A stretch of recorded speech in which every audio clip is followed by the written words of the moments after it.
What I want to show here is a study that I found on touch DNA. Um, and I'm going to try to increase this a little bit so we can read it. Okay, so this was from an independent study on touch DNA. And it was performed by a person, Persistent in Touch DNA for Forensic Analysis by Megan Ramsey. I'm not going to kill everybody with too much of the language in here because I did do my own presentation. But what I wanted to touch on was just some of the tests that they had done. And then I'm going to get right to the page of page 19 of this document of the conclusion of touch DNA.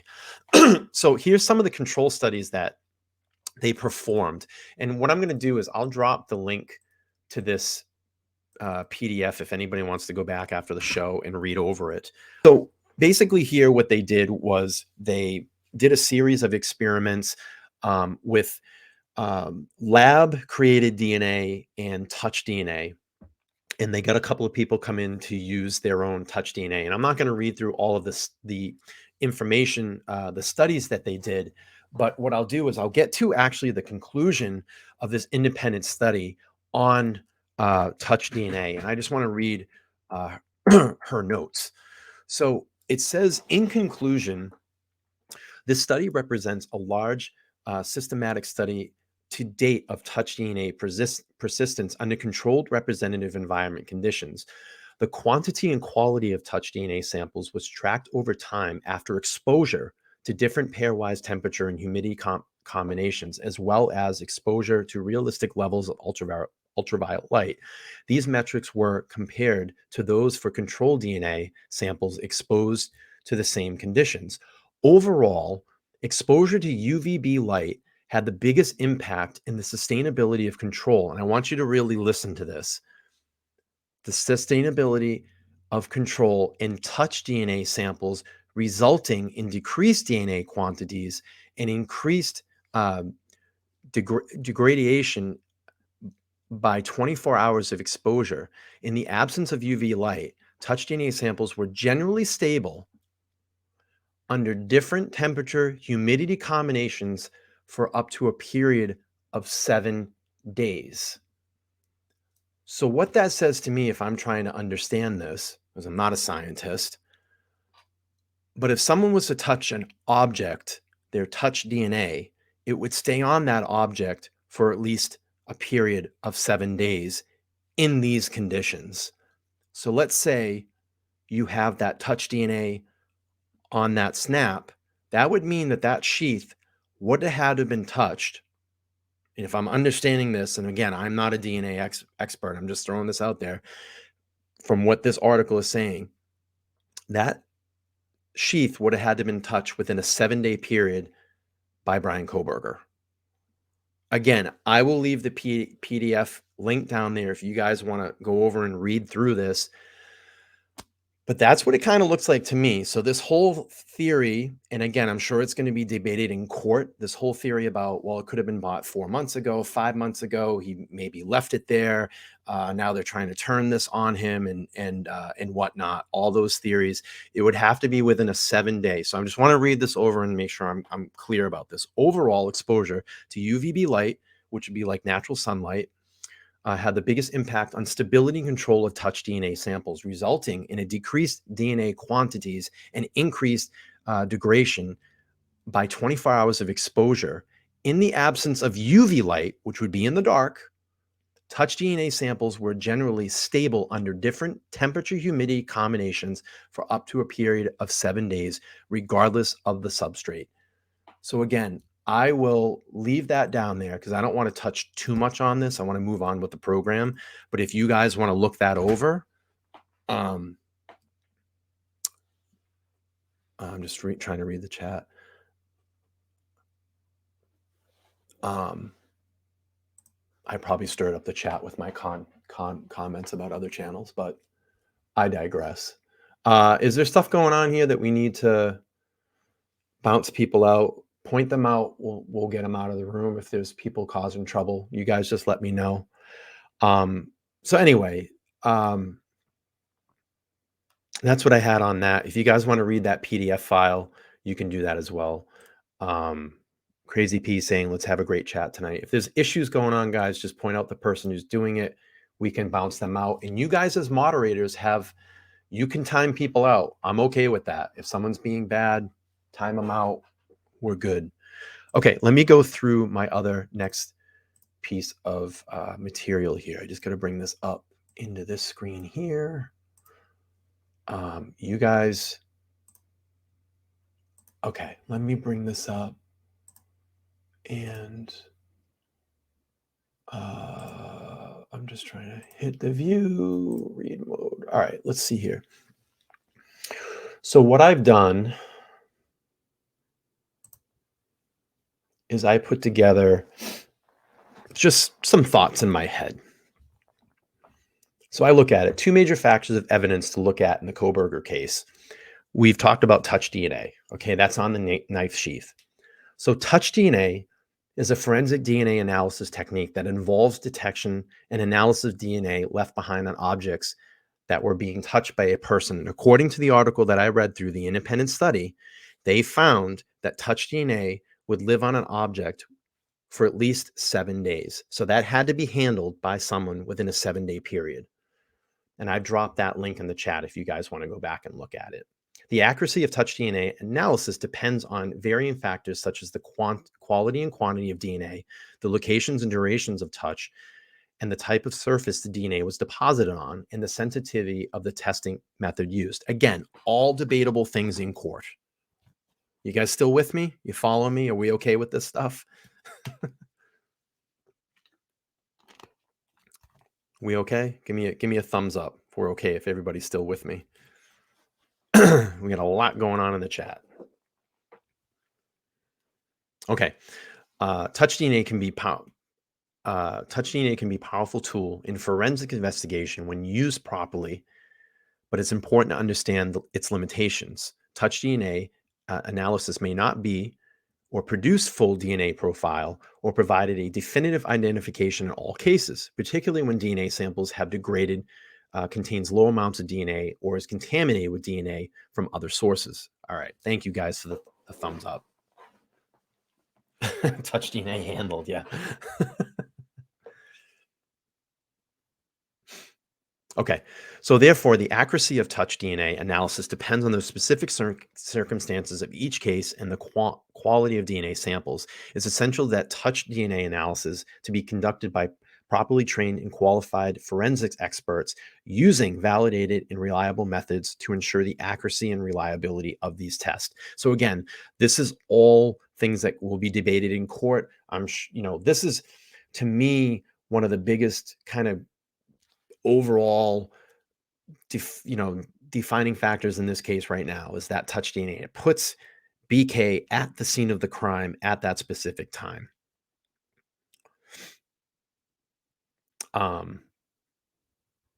So I went over and I looked at touch DNA cases and convictions. Let me just bring this screen down because it's kind of making things a little bright here. Okay. So touch DNA case convictions. There have been numerous criminal cases where touch DNA evidence has played into a crucial role in securing a conviction. Here are some examples.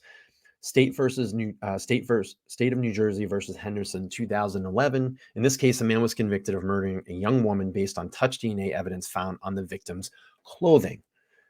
In 2015 was Pennsylvania versus Foley. In this case, a man was convicted of sexual assault based on touch DNA evidence found on the victim's clothing. In 2016, R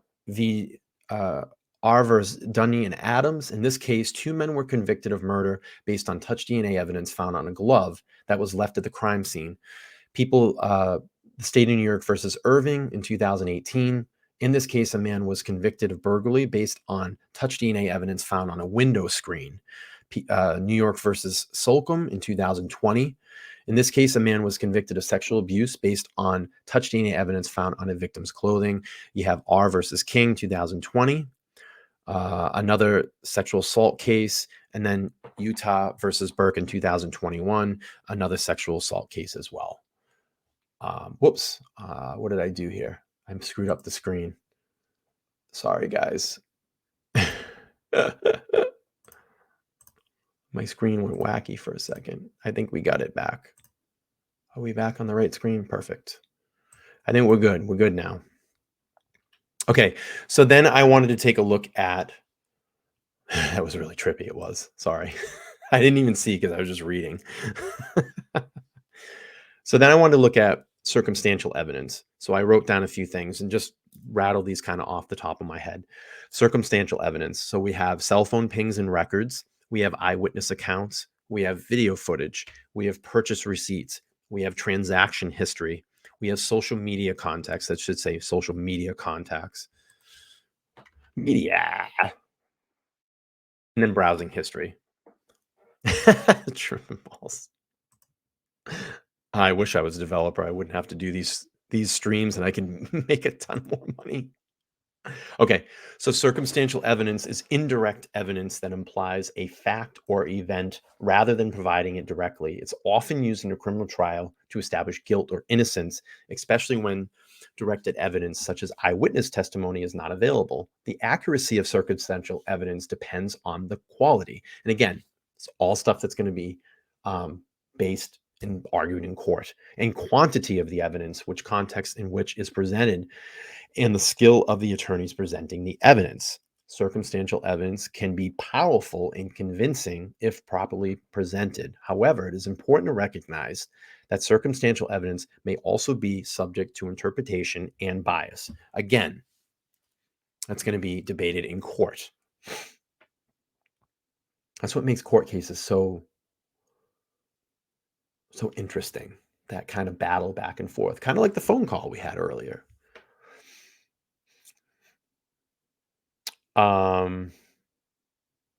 Moving on. However, it's important to recognize that circumstantial evidence may also be the subject to interpretation and bias. In some cases, circumstantial evidence may be open to alternative explanations or may be weak and inconclusive. The accuracy of circumstantial evidence in a court trial is ultimately a matter for the jury to decide. Jurors are instructed to consider all evidence presented in a trial to evaluate based on the standard of proof beyond reasonable doubt. This means the prosecution must present evidence that is strong enough to overcome any doubts or alternatives, explanations that the defense may present. In summary, circumstantial evidence can be accurate and compelling in a court trial, but its accuracy and strength depend on specific circumstances of the case and quality of the evidence presented. How's the chat going, guys?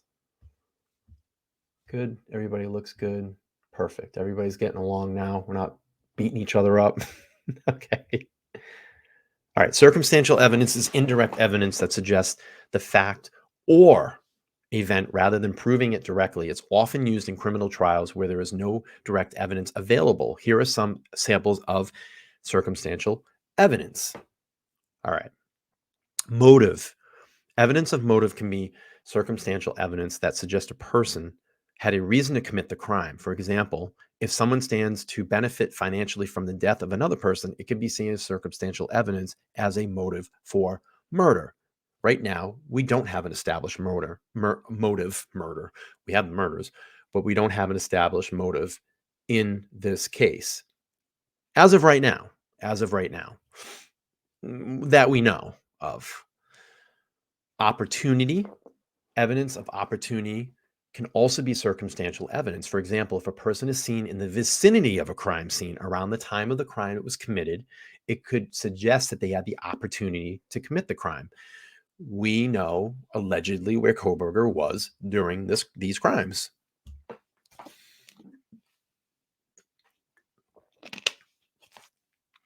Okay. All right, guys, we need to give some love in that chat. I don't know what's going on. I'm trying to see here what's going on. Let's be respectful to everybody. If not, I'll just go to a members only chat and we'll shut the chat down and only members can chat. And if you want to chat, you can join a member, but I don't want to do that to everybody. I want everybody to be free and open here. Susan Burns says, I like this channel for the great content and lovely chat. Thank you so much, Susan. I appreciate you. Sorry, guys. I know I'm talking a lot this evening, but I had a large presentation to get through. So let's move on. Behavior. evidence of a person's behavior, and I'm going to try to wrap the show up in 2 hours tonight because I don't think we can do a 3-hour a 3-hour marathon session again. Evidence of person behavior can be circumstantial evidence. For example, if someone's behaved suspiciously after a crime, such as avoiding questions or fleeing the scene, it could suggest they were involved in this crime. And then we have to look at the physical evidence. Physical evidence that is indirectly linked to a crime can also be circumstantial evidence. For example, if a person's DNA is found at a crime scene, it could be circumstantial evidence that they were present at the scene. And we know about the DNA profile that was found at the scene on the knife sheet.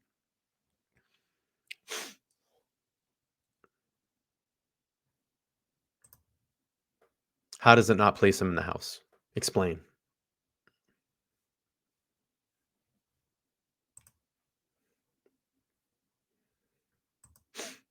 Let's just say, according to the article, the forensic study that I just put up, 7 days he would have had to handle that sheath. So they have according to that article, and I dropped the PDF file in there, it would be 7 days. Explain how it doesn't put him at the scene of the crime.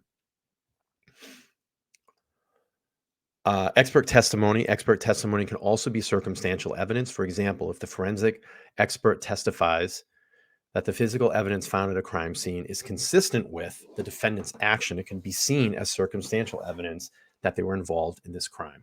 So I wanted to point out a couple of high-profile crimes that use circumstantial evidence to get convictions or not guilty. So we know Scott Peterson was convicted of murder of his pregnant wife, Lacey Peterson, based on largely and circumstantial evidence of such behavior after his disappearance and location of where her body was found. And then we had the Casey Anthony case. She was found not guilty in this case, but she was, I believe, found guilty of 4 counts of maybe, I think, lying to police or something like that, and then got time served. Obviously did not get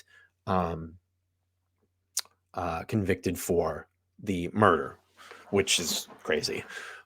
In this case, Casey Anthony was accused of murdering her 2-year-old daughter, Kaylee Anthony, and the prosecution relied on circumstantial evidence such as behavior after the disappearance of her daughter and the presence of the child's body in a wooden area near their home. We had Robert Durst that was convicted in 2021. In this case, real estate heir Robert Durst was convicted of murder of his friend Susan Berman. The prosecutor relied on circumstantial evidence such as Durst's location near the scene of the crime and similarities between the handwriting of the note sent to police and Durst's handwriting. Wow, handwriting literally just got that guy in. Convicted Jeffrey Skilling in 2006. It's a former CEO of Enron, conspiracy and securities fraud. And then the biggest case of all time. Ari is saying this is a great show. Thank you so much. I know I'm reading a lot tonight, but I had a big presentation. I wanted to go through this stuff and just give some thoughts. I know I'm speaking fast. I apologize. And then, of course, the queen mother of all cases, probably one of the most famous cases of all time throughout the entire world, is the O.J. Simpson case. In this case, O.J. Simpson was accused of murdering his ex-wife, Nicole Brown Simpson, and her friend, Ron Goldman. The prosecution relied on circumstantial evidence such as Simpson's behavior after the murders, the location of the blood in the crime scene, and the presence of bloody glove found on his property. I don't know how that didn't happen, but that man walked. Okay. So then I wanted to compare circumstantial evidence versus physical evidence. And that's what we talked about in the very beginning of this presentation. So circumstantial evidence and physical evidence are 2 types of evidence that can be used in a court trial. While both can be important in establishing guilt or innocence, there is some difference between the 2. Circumstantial evidence is indirect evidence that implies a fact or event rather than providing it directly. It includes evidence of such motive, opportunity, behavior, and expert testimony.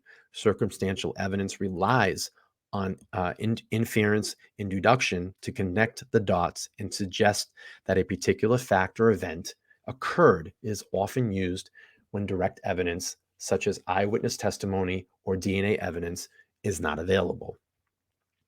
So then we look at the physical evidence. On the other hand, it's tangible evidence that can be seen, touched, or tested. It includes evidence such as DNA, fingerprints, footprints, and weapons. Physical evidence provides direct evidence that can establish a fact or event of reasonable doubt. Physical evidence is often considered more powerful and convincing than circumstantial evidence, and it provides concrete evidence that links a person to a crime.